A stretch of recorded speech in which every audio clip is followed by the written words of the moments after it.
Ladies and gentlemen, welcome back to Full House Games. It is Caleb House and Ben Clinic on the couch here, and you are joining us watching the game with Thor on the left there, playing Mardu against Mardu Control, I believe, against an Abzan Reanimator list for Brayden. And I really liked Abzan Reanimator at this time. I thought it was the best of the Abzan decks.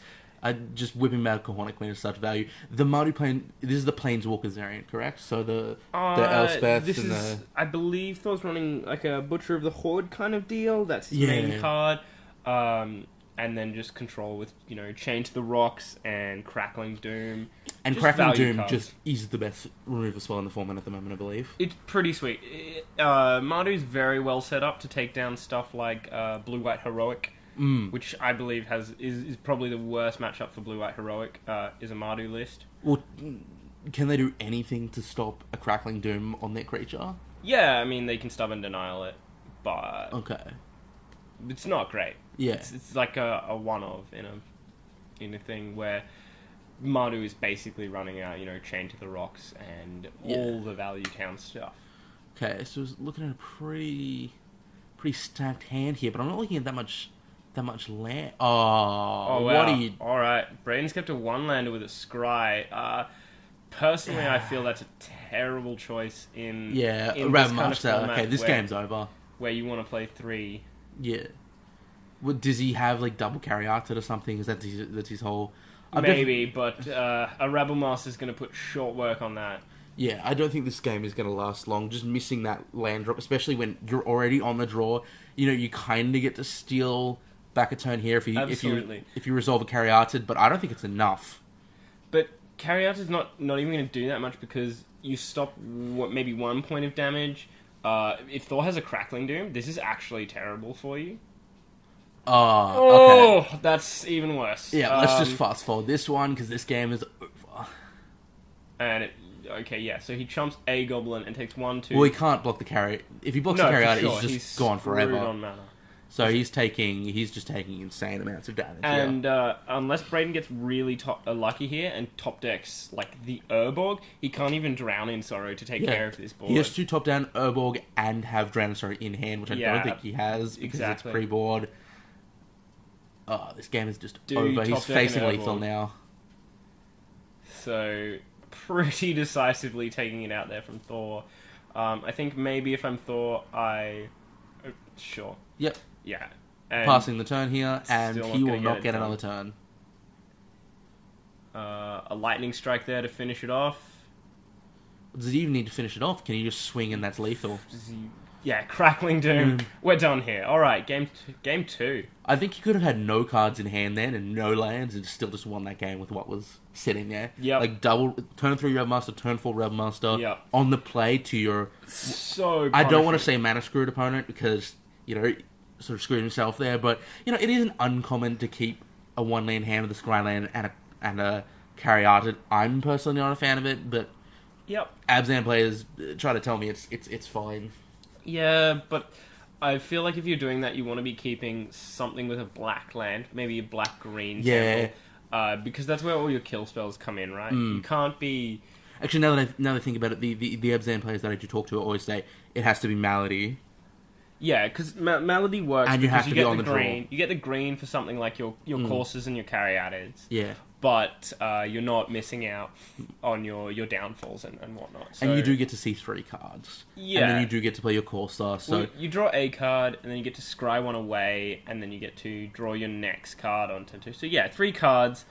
I think it has to be Malady, though. You can't expect to play a Temple of Plenty and get away with that, even if you have and the green. silence is even worse because then you have to draw the green source specifically to hit the Caryatid, and then you have to draw 2, a second green source. Yeah, exactly. To hit the Corsair, and you really need to hit that Corsair to keep on top. So, this is really a format where you don't want to miss a land drop. Super land crucial, especially when you're playing, really mana greedy decks. Like these 3 color decks are greed, hardcore greed. I mean, even the Jeskai decks are running 24 lands, Absolutely. Compare that to standard of even last year. I mean, last year Mono Black was on 24, 25, Mono Blue was on 23, 24. But then you go before that, and you're seeing plenty of aggro decks. But those are control decks that are running 24. Mono Black is really like a game that wants to go in late, and Jeskai is an aggro deck. You compare it to like the one again before that, like that would be the best analogs. The aggro decks of the Ravnica Innistrad period would probably be more comparable to a Jeskai deck now, and they're running 21, 22. Exactly. So sitting on 24, it just shows how crucial the land drops are. Exactly. And of course, you can run more because of the scry lands, so you can get rid of those excess lands. But this is definitely a format where you hit your 5th land drop on turn 5, and that's where you want to be. You're not flooding, that's what you want to be doing. Absolutely. Unless you're playing mono red, mono black, that's pretty much spot on what you want to be doing. And even if you're doing it in mono red, it's not terrible. You haven't lost that game because it has got so much draw in its dragon mantles and things like that. Dragon mantles and the magma jets as well for scry the too. magma jets. Plus, you can if you're really worried about it, you can run that one of Temple of Silence, Temple of Silence, Temple of Triumph. Yep. And just get extra value out of that one there. Mm. So, land is, always a very crucial thing in these sorts of games. Obviously, you need it to play your stuff, but it's gotten even more crucial, and it's a much more skill-intensive playstyle now that you need to sequence your land drops to certainly be able to cast such a wide variety of spells. And Braden with an Urbog in hand, and I believe at least 2 other lands, I'd be snap keeping this. Yeah, 3 lands. 3 lands carry-arted, and other action is exactly what you want from the outset. Yeah, I can see a Siege Rhino too, and Thor's had to mulligan, so... And he's on the play here, so we're going to see that turn 3 Siege Rhino, probably. That's pretty gross. Yeah. Ooh, was that 2 Siege Rhinos as well? I think it's double Siege Rhino and a Corsair. Oh, wow, alright. Okay, so we're looking at a stacked hand here. Yep. Looking at Urborg, Temple of Plenty, Temple of Silence, a Corsair, 2 Siege Rhinos, and a Sylvan Caryatid, I believe, is his hand. That is a hand that you snap off immediately. If you're the Abzan player here, and especially on Abzan Reanimator, go nuts. Especially on the play. Like this is basically the reverse of what Thor just did. Yeah. Even if he drops 2, Rabble Masters, it's going to be hard to beat double Siege Rhino. I think the mulliganing is more skill intensive in this format than it has been in past formats because the games can be so swingy. You really have to look at your hand. And just because it was a keepable hand doesn't mean that it's a hand that's going to win you the game. I think that's what's important. You have to be able to acknowledge, when is the right time to mulligan. And while that's always skill intensive, I think you get punished for it much, much harder in this format. Yep, absolutely. And there's a lot more to, think about with cards like Urborg as well, which counts as black for your opponent. Definitely. Especially when your opponent is on Mardu and opens up with a mountain. Siege Rhino on top. Oh, wow. That's disgusting. That's actually disgusting. I will just laugh if it happens that he sided in Hushwing Griffs in a Mardu deck. Did not see that coming. That's the value play if Thor's got it. And well, even if he has it, it's still a 4/5 body. Yeah, it's with trample, so with trample. You're on Crackling Doom or bust if you're Thor. And he's just didn't have the Caryatid, but it's still going to be a turn 4 Siege Rhino here, which into turn 5 Siege Rhino, into turn 6 Siege Rhino. That's a swing of 9 life plus before we've even attacked. Like that you swing for 12. So it's the 3rd Siege Rhino will probably do its damage just straight up and down. Yeah, just for lethal. Just for lethal. It won't ever swing. The drain will get you there. Yep. The old drain and gain Siege Rhino game. For this to be a real game, we're going to have to untap and see, a Crackling Doom or, and hostilities in his hand that he's waiting to get to. Well, there's going to have to be something. Yeah, and hostilities is what he wants here. Maybe Chain of the Rocks is what he wants. He doesn't run a main, does he? But I do believe he runs 1 or 2 of the board or something. I'm not quite sure. These Mardu decks occasionally run a couple out of the board, so now that's his out if he's got it. Yeah, if I'm Braden, I don't really like tapping the Forest as my spare mana here. I'd always rather tap the Urborg because there's no land destruction in this set except for destroy a mountain. Yeah. And that forest is basically an underground tomb, overgrown tomb. at this stage. Yeah. It's black green, so you don't want to. I don't think the Abzan throw deck that away. has anything on 1 mana though, does it? You've got Murderous Cut. Murderous Cut. Murderous okay. Cut. But he doesn't have anything in the graveyard to cast that, but still. Like, it's just the nuances of how you play. I think I see quite a lot of people leaving up an Urborg, which is just a swamp, when you could actually be leaving up basics and getting just as much value out of it. Oh, that's... Interesting. If that's what you have to do, that's what you have to do. But Not it's where not you want fun. to be, though. We're going to see you swing in here in a 3rd Siege Rhino, and this has been a very quick couple of games. Yep. And there's a 4 Siege Rhino in hand, too. He drew all 4 Siege Rhinos. Yeah, all 4 Siege Rhinos is pretty disgusting. That's the Abzan It's plan. the old... Packing it up here, don't want to see any more. Yep. Interested by the inclusion of Anger of the Gods in there. So what is it here? It hits Caryatid and that's about it, right? Hornet Queen. That is correct. It's going to deal with Hornet Queen. Hornet and Queen all is of her such a minions. beating that I think you do have to just accept that the card's going to be worse against other things. I also don't mind it if you're doing something like swing with Rabble Masters into stuff because you have to, into, alright, I'll exile your board state because... There's a lot of it's so 4 strong. toughness things that you chumble as 1 toughness Absolutely. blockers, swinging with 2 things, like Corsair and an Offender or something blocks it, Yep. and now your Anger of the Gods is actually going to do something. Yep. And they're Your not going Anger to of the Gods not is block, fine. and if they don't block, you're like, sweet, I just dealt 2 damage, my Anger of the Gods can just sit in here, I'll just keep swinging in while he keeps accepting this damage. Yeah, so... Something that will rarely happen. It's probably not the best card to bring in, but maybe he doesn't have anything else to take out. Yeah, certainly. If there's cards that you look at them and it's like, I do not want this in this matchup. That's just And, yeah, where you gotta be. You do want that exile effect sometimes. Certainly. Because it's... You playing against Reanimator. And I don't know if Thor's maybe picked up on this over the course of, walking around the event and seeing Brandon play. Well, this was quite a large event from memory. This is what, a month ago Yeah, now? I think there was about 100 and... almost close to 8 rounds. We had 7 rounds, and it was just 7 rounds. Yeah. So I think it was just shy of 100. So there's no reason for him to know what he's on. And at this point, he's got Siege Rhino, so he could be on about 1 of 4 decks. But you're probably just assuming it's the normal Abzan, not necessarily the Reanimator. You haven't seen the whip, you haven't seen anything to motivate you. It's definitely not Abzan aggro, because you didn't see dealers and you didn't see Anafenders or anything like that. So it's and you're just wondering. Saw Caryatid, so you know it's not aggro. Oh, of course. Because you never run a Caryatid in an aggro list. Yeah. What do you think of Corsair in the aggro list? Because I don't actually like it, but a lot of people are having success with it. Someone, I believe it was Patrick Sullivan, who said that he doesn't actually mind playing with Corsair of Kruphix because it's not a creature, it's a cantrip. And if you think about it like that, maybe it's not actually the worst card to be playing. But if you're treating it like that, then it's sort of tempo loss to cast it. It's yes, I agree. And in saying that, you don't really just cantrip in an aggro list. But at the end of the day, I think it's so powerful. I think it's very good, but I'm not a huge fan of it in. Yeah. In standard, sometimes you've just got to say, this card is so much more powerful than anything I could be doing. It doesn't matter that it doesn't line up with my game plan. My game plan is second to being able to cast a Corsair of Kruphix, because that's just the most powerful thing I can be doing on turn 3 at the moment.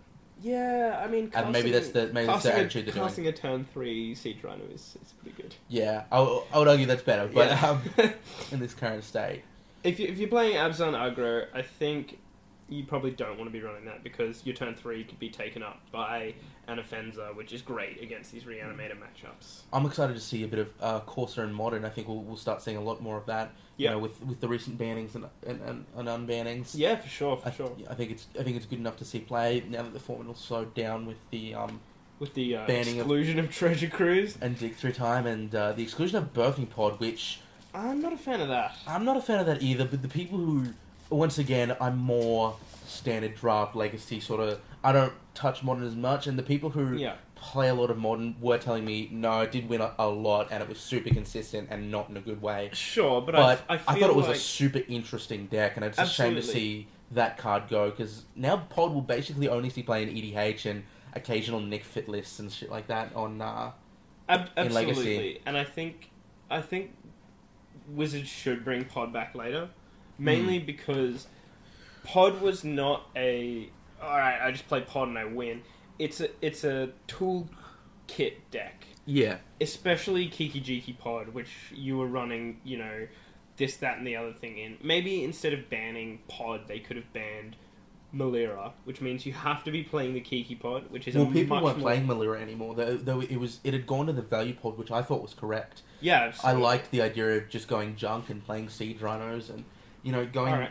sacking your Finks into your Siege Rhino into your Thrag Tusk, Into Archangel and things. into Archangel Throne, Yeah. into Resto Angel. There's just so many. As soon as Yeah. they made it value pod, I was like, why was it not value pod this entire time? Because I think this is just better. And obviously Wizards agreed because they said this is too much. I'm surprised they didn't let the Treasure Cruise banning sit for a while, because I think Pod had a pretty good matchup against those Treasure Cruise decks, so maybe it gets worse once those decks leave the format.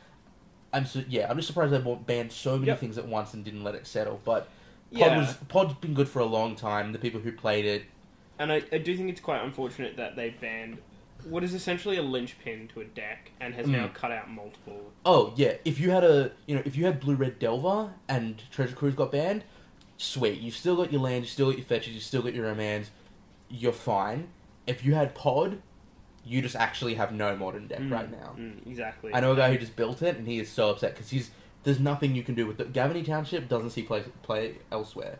Exactly. You know? Exactly. And what's the what was it? It's up to $50. The 2 white, the 3/4 flyer, activated ability card, Linvala. That thing is what, like $55? It doesn't see play anywhere else. So that thing is just gonna crash. If you just paid $50 for that, you are not in a good way. But look, turn 3 Rabble Master, which is exactly what you want to be Yep. doing if you're this Mighty Control deck. And Braden doesn't have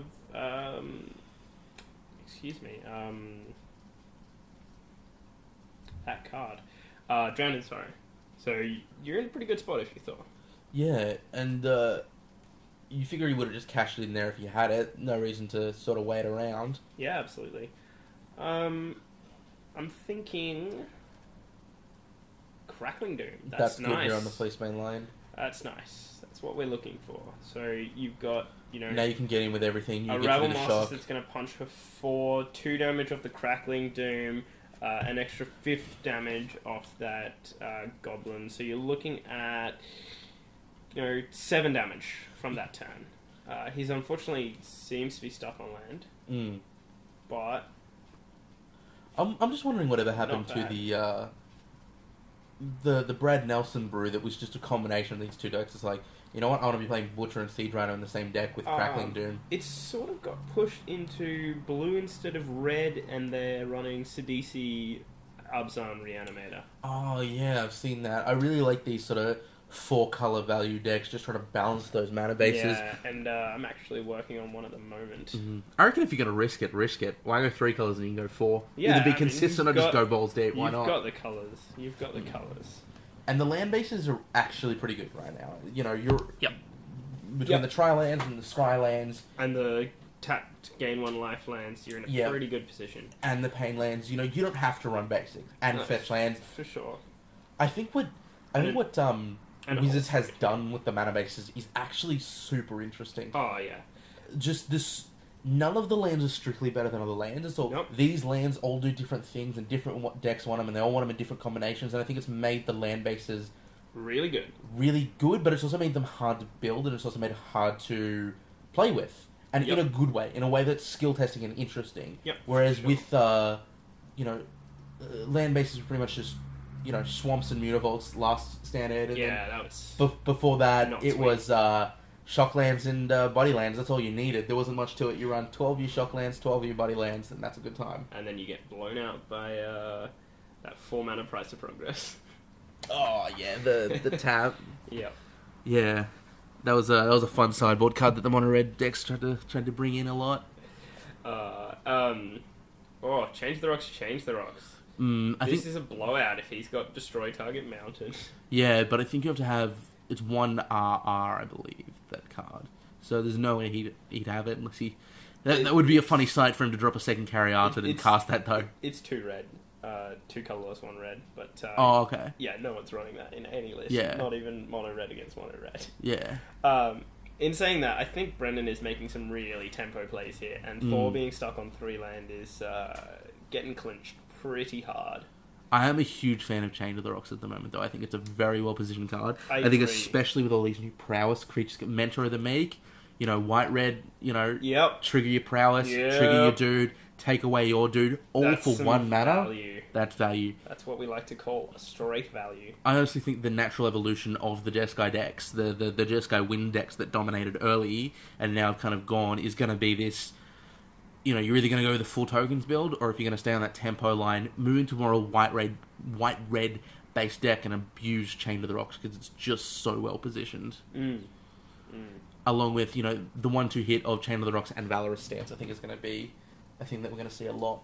Yeah, for sure. And Do you reckon this Mardu deck will again, want to be playing Valorous Stance, or is just its current removal suite so good that it doesn't need Valorous it? Stance is what The one on a creature white? with toughness 4 or greater, or Exile. target creature becomes So it's better. indestructible. It's Exile.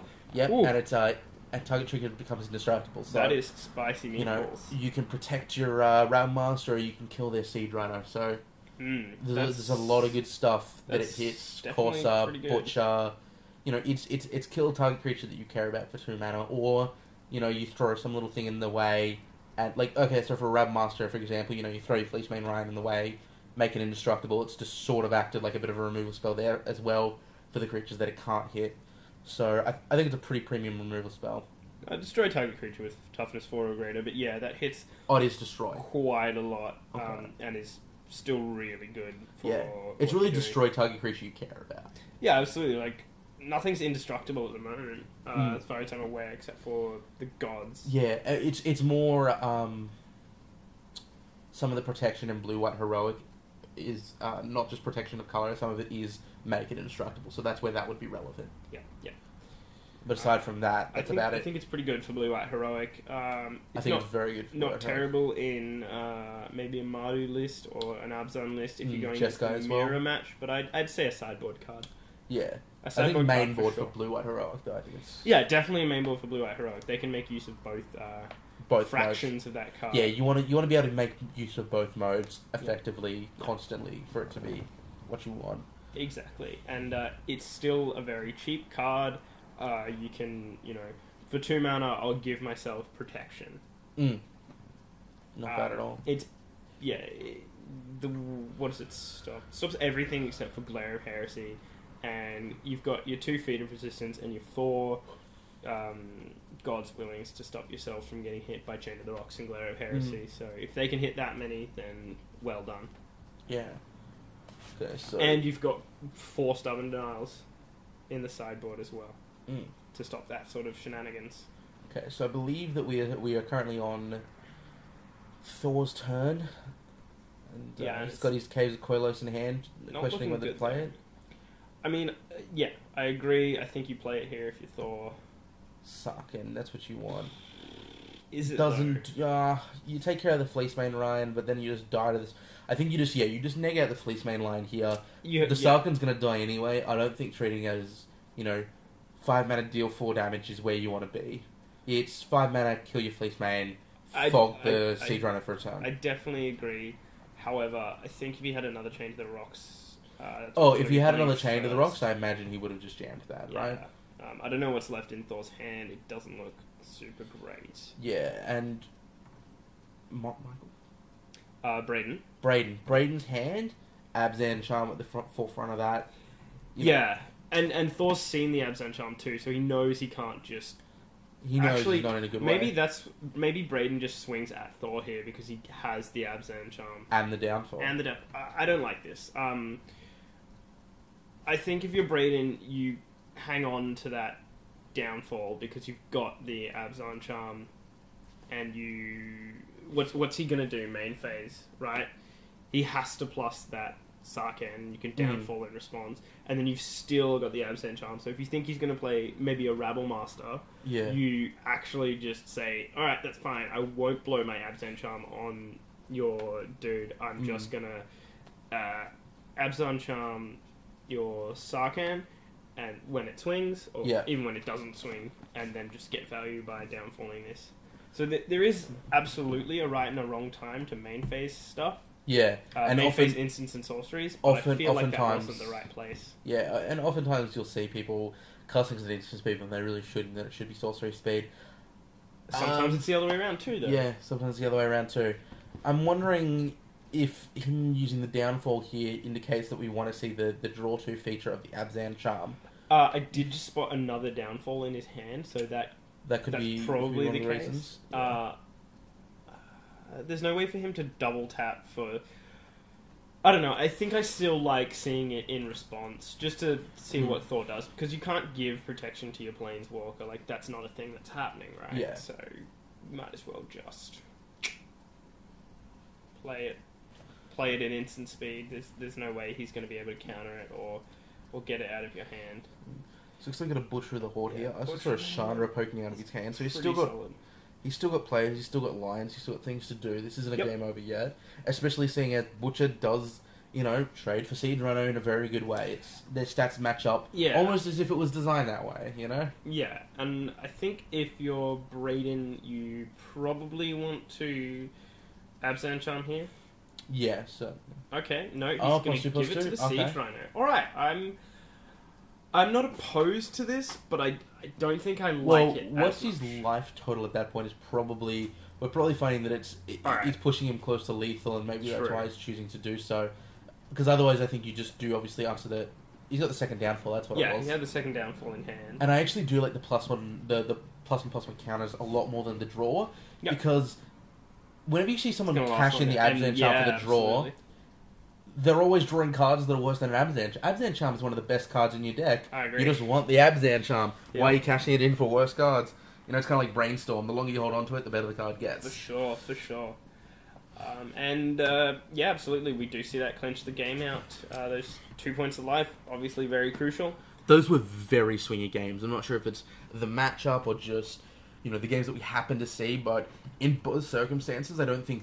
In all three circumstances, I don't think there was anything either player could have done to really affect the outcome of the game in that situation. They were just blowout hands after blowout hands. Yeah, but I think some better mulligans would have helped out all around the board.